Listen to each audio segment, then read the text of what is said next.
s'agite dans le port.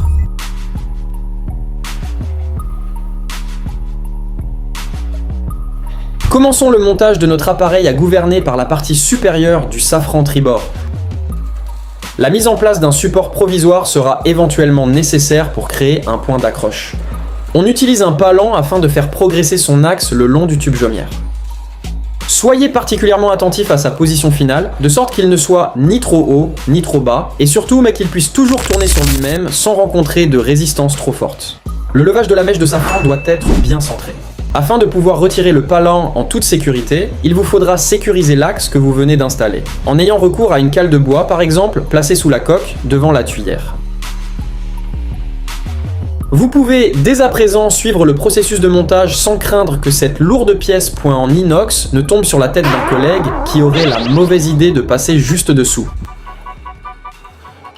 Maintenant, nous allons pouvoir poser un premier joint d'étanchéité, ici un joint à lèvres double.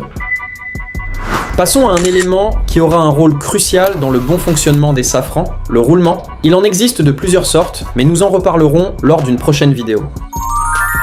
Comme les jeux sont calculés au plus juste lors de l'usinage, nous allons procéder à la montée en température de ce roulement afin qu'il glisse sans effort le long de l'arbre jusqu'au point précis de son logement. Viennent ensuite une rondelle ainsi qu'un écrou de sécurité.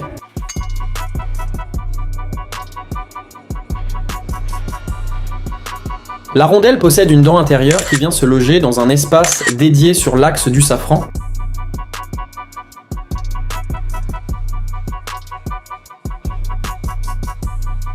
De même, les différentes dents extérieures offrent la possibilité d'en verrouiller également une, mais cette fois contre l'écrou.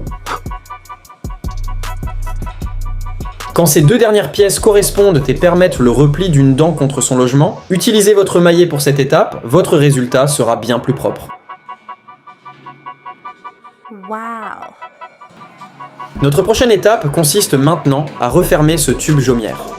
L'apport de graisse n'ayant pas encore été réalisé, il est judicieux, voire même préférable, d'étaler de l'huile à l'intérieur de ce chapeau. L'ajustement entre celui-ci et le roulement précédemment posé étant serré. Cette huile favorisera son insertion à l'endroit voulu.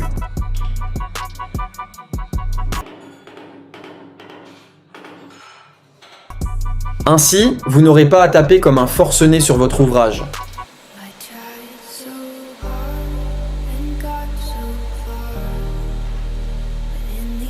Cette pièce que nous disposons ici, et qui semble munie de deux bras, est celle qui permettra à l'équipage d'appréhender les fins de course concernant les directions bâbord et tribord.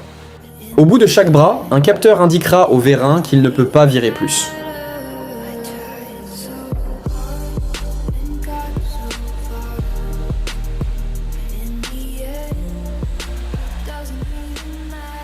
Allons maintenant faire un tour sous la coque. Ne vous inquiétez pas, pas besoin de savoir nager ni même d'enfiler votre combi. Notre bateau n'est pas encore sorti du chantier naval. Et honnêtement, dépourvu de son appareil à gouverner, sa prise en main serait bien périlleuse. Vous avez vu ce petit geste technique digne d'un footballeur professionnel? Je vous le repasse.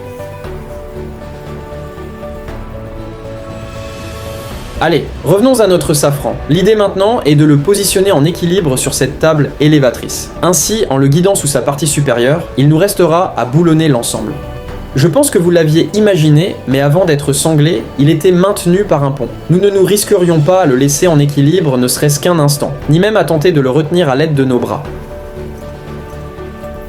Une fois les deux parties du safran solidement fixées, un dernier point d'accroche est à mettre en place. Passons, sans plus attendre à la pose, non pas des grenouillères, mais des crapaudines.